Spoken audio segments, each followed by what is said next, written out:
Alam mo, Tay, maraming nasisilaw sa ginto at mga ganitong diamante. Kung masama lang ang ugali natin, siguro hindi tayo pumayag na ipamigay ito ni Liwanag. Napaka-bless ko, napakaswerte, pinakamasayang anak sa buong mundo dahil ikaw ang naging tatay ko. Laging iniisip ang kapakanan ng anak. Di baling wala siya, basta meron ng kanyang anak. Ang paghihiganti ay hindi kasagutan sa mga taong nananakit sa'yo, alam mo. Ang pinakakasagutan dyan, pagdadasal, magpapakumbaba, pangunawa, pagbibigay, at pairalin ang pagiging mabuting tao. Mahal na mahal kita, Tay. I love you too, anak. Nakita na ni Liwanag ang kayamanang hinahanap natin. Nandoon ang kanyang mga kaibigan. Ngayon gusto niyang dalhin niya tayo doon para kumuha ng kayamanan. Kasi tinulungan namin siyang gumaling. Nakita namin siyang sugatan sa kagubatan. Hindi kami nagdalawang isip, tulungan siya. Binabalik niya ang tulong na ginawa namin. Pero hindi naman namin hinangad na ibalik ito. Pero siya mismo ang nagsusukli ng tulong na ginawa namin. Tilila malayo yun dito, Pap. Paano tayo makakapunta roon agad? Nandito ako. Sasakay kayo sa akin. Kapit, lilipad na tayo. Kakaibang karanasan ito. Tara na!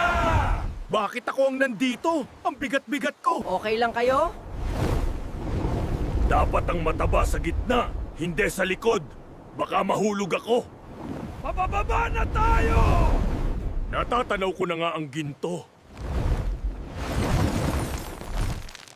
Mga kaibigan, pumasok na kayo! Tara na! Hakutin na natin ang ginto! Yehey! Magdala kayo hanggat kaya nyo. Kung may bibigyan kayo na karapat-dapat, bigyan nyo. Si Kapitan. Konti lang kinuha, kalahating bag lang. Kapitan, pwede malaman, bakit yan lang ang kinuha mong ginto? Pwede mo namang kunin ng madami, bakit kakaunti lang yan? 5 buwan na lang ang buhay ko, hindi ko na kailangan ng maraming ginto. Etong kinuha ko para sa seguridad na lang ng kinabukasan ng apo ko. Napakabuti mo. Kapitan, may mabuti kang puso. Naniniwala ako na madadagdagan pa ang buhay mo. Paano Liwanag? Uuwi na kami. Maraming salamat sa tulong na binigay mo sa amin. Paalam, kaibigan. Hanggang sa muling pagkikita. Paalam at salamat ng marami. Ito na ang tamang oras para isara uli ang pinto ng kayamanan. Sumara ka.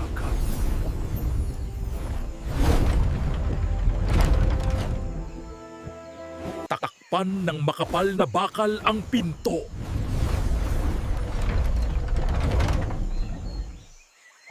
Ibalik ang bato!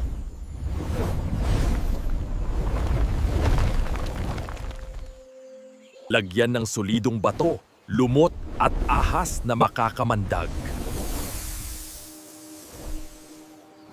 Ready na kayo? Lilipad na tayo! Let's go!